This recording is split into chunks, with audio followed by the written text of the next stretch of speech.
housing industry is at a curious crossroad today. Developers are unable to sell the housing stock in most of India's top cities and even tier 2 cities.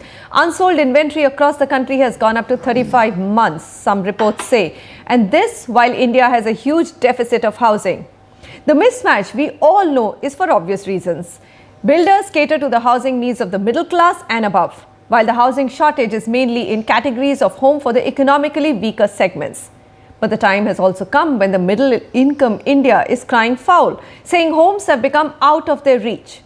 To demystify India's urban housing challenge and also to find out what should the government be doing, we have with us today Dr. Sudhir Krishna, former Urban Development Secretary, Naveen Raheja, CMD Raheja Developers and Chairman Naredco, Dr. M. Ramachandran, former Secretary, Ministry of Urban Development, Sunil Mantri, CMD Mantri Realty and President Naredco, and Srinivasa Prasanna, Senior Director, India Ratings. Gentlemen, thank you very much for joining in. I think we're going to divide this into two. One is for middle India or the large middle class India, which is now saying that homes have become too expensive. So let me just tell you what an average ticket price for a mid-segment 2 BHK size varying from about 850 square feet to 1000 square feet in will cost across the country.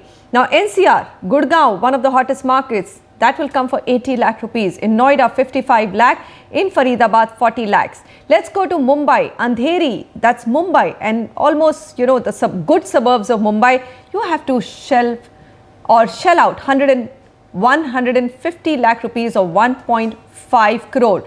Rupees 52 lakh in Panvel, which is Navi Mumbai and supposedly the affordable home market. Meera Road, 63 lakh rupees. Go to Bangalore, Yelahanka 45 lakh, Whitefield 42 lakh rupees, and Chennai also the figures are looking similar. So to afford a house worth 40 lakh rupees, which is what we would say a middle income person deserves in this country, a person has to earn a minimum of 1.5 lakh rupees a month or 18 lakh rupees per annum. This should be actually his take home salary. If you use the basic rule of thumb, the assumption which we take is that he gets a home loan equal to 80% of the apartment price for a period of 20 years and that the EMI does not exceed 30% of his monthly income. Not a pretty picture. So, first over to you, sir, Dr. Sudhir Krishna. First time in the studio. We have, of course, met in the ministry. You have to earn at least 18 to 20 lakh rupees to afford a home in any tier 1 city of India. That's a reality, and it's not a good reality at all. I would say that housing should not be viewed in isolation. If we develop housing stock far away from city, however affordable it is not going to be occupied. So housing must be seen as a part of overall urban development, which would include availability of transportation and safety and security for those who are living, and as I said, commutation facilities, other infrastructure like water supply and sewage facility, electricity and so on. Then only housing will become useful for anyone. And even if you give free houses, I would say that it is not going to be occupied unless it is worthwhile living there. Okay, so point taken. And most of the affordable housing stock is getting created in places where it lies unoccupied. Naveen Raheja, why is it that developers, when they sense that there's a huge opportunity in economically weaker segments, don't go there? That's one question that I would like to, but let's hold on. I thought we were going to concentrate on middle income, so I have just sidetracked a little bit. In the middle income story, developers say that, look, we can bring prices down if we just get one thing from each state government, which is quick approvals. That actually adds to the cost. Do you stand by that statement? Because now you have a new government, and I will ask Sunil Mantri that, which promises to bring about change. Naveen Raheja? See, 40 to 50 approvals, more than 1.5 years to even going up to 3 to 4 years for getting licensing. We get that. We've established many times. My question to you is very simple. If middle income India is saying that, look, housing has become very expensive, and that's partly the reason why developers are finding it very difficult to sell in this Diwali period, or have found it very difficult to sell. if your approvals come in 3 to 6 months, will you bring down home prices? That's Yes. the big question. Yes, it is not only approvals, it is enabling approvals also. Are you going to give me adequate density to make housing for the common man? In India, our policies are based upon National Building Code and very, very old bylaws. We have limited densities, 200 density, 300 density. Average apartment size is so big, if we do even count for cost of land and FSI, it goes out of the reach of the common man. What can we do? Okay. Policies have to be enabling, number one. Clearances must come online. After all, if we take 3 to 4 years for getting clearances, the cost of money gets loaded on the customer. And then there is an uncertainty risk also which I have to cover. Because 3 to 4 years, some policies might change, some other problems also come, I have to hedge that as well. Okay. So this Sunil is Mantri, second Naveen thing. Raheja Third is thing- not answering that one question. Approval delays are supposed to are adding huge amount of cost. That's what I hear from developers.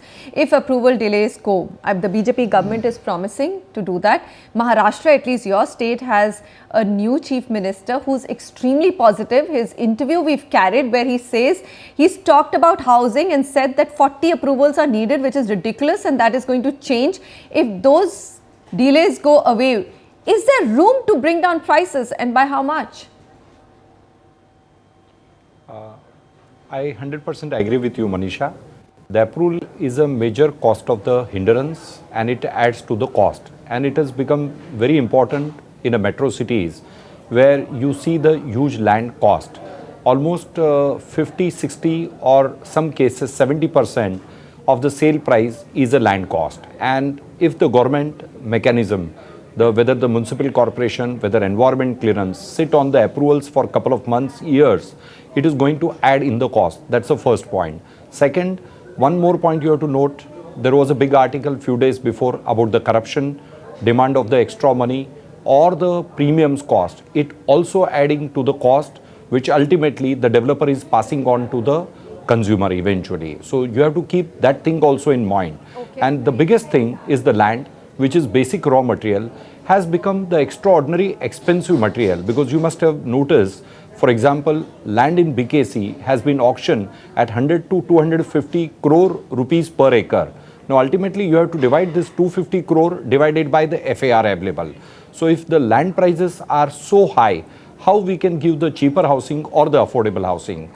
If you talk the infrastructure, Mumbai's peripheral area, we are not properly connected with the infra. Very little land is available. Whatever land is available, that is again regulated either with CRZ, either with the Forest Regulation Act, the DC Regulation Act and zoning regulation.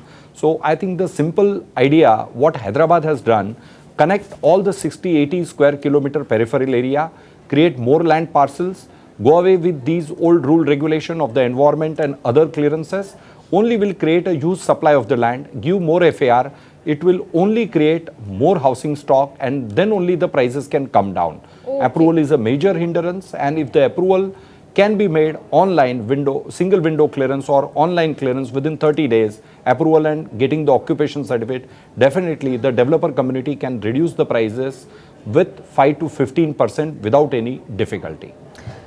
Dr. Ramachandran, what is your view? So what I'm hearing is that A, approval process has to be faster, B, more land has to be made available, and 3, connectivity has to improve. If all these 3 fall into place, and well, we would all like to see that day, prices can come down. My question is, can prices not come down right now, right away? Do you think that prices have run up too much of homes across big cities, or do you think that hypothesis is not correct?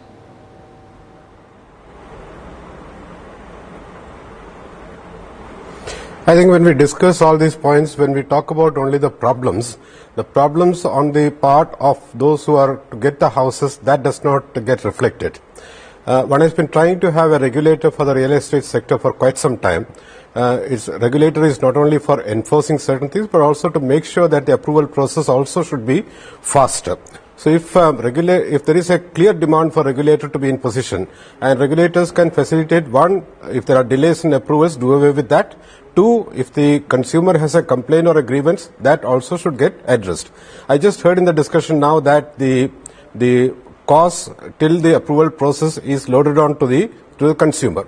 I really can't understand why should it be so. If you have a clear land site available and the clearances are possible, and if one is prepared to see what are the types of clearances I need to take and my land is amenable to that, I think that itself cuts short the huge process of delays which one experiences. So if that sort of a regime also can come into effect, I think that would make a big difference.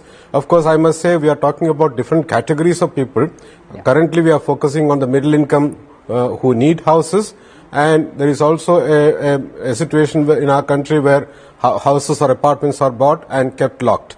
So it's a little complex situation. So I think the sequence of events would be, since the government is upfront handling whole lot of issues of governance, the approval process should be time bound, clear, but at the same time there should be an onus on the builder to satisfy for himself or herself that one is applying for a construction approval which more or less can happen. It's not in an area or a zone where it becomes difficult, because with the types of regulations which we have, I think it's easier for them to understand. So once that is over, and then there should be a definite timeline for completion of construction and delivery of possession and delivery in the proper manner. All these will have to go together. Okay, Srinivasa Prasanna, so regulator, I think we've got a very good point from Dr. Ramachandran. You know, the cost, not just have the prices gone up, developers of course have this option of passing on all the cost of approval delays to the consumer. Consumer has nowhere to go when it comes to delays of the project. They barely get anything from the developer in terms of the interest which is paid on delayed projects.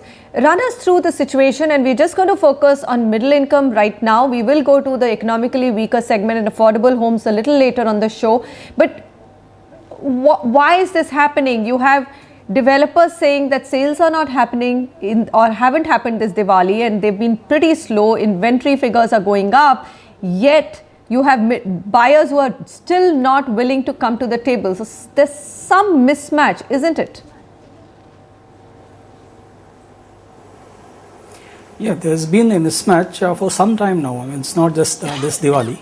It's probably been there for the last 2 or 3 years or even more. Yes, inventories are building up, and it's gone beyond the affordability of, as you rightly calculated earlier.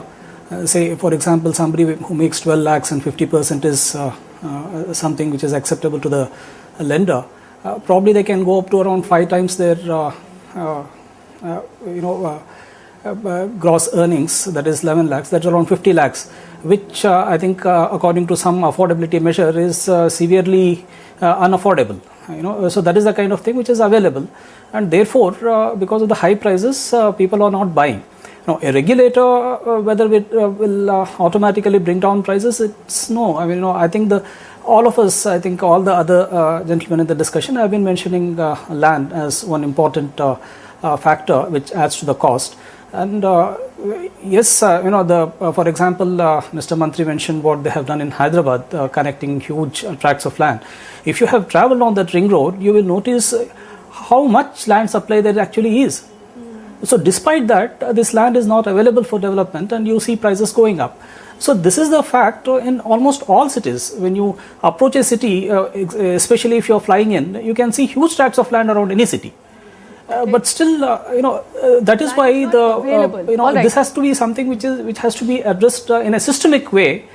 Fair enough. Probably Dr. not. Sudhir Krishna, why do you think? I mean, in fact, I was shot down mercilessly on one of the programs where I said that look at our population density and India doesn't probably have enough land, and I was told by everyone on the panel that there is enough land. Would you agree with that? If there is enough land, then why is it not coming into the market to ease the housing supply or housing stock? Well, we have tried with the Urban Land Ceiling Act, it did not work, and it is not a workable solution.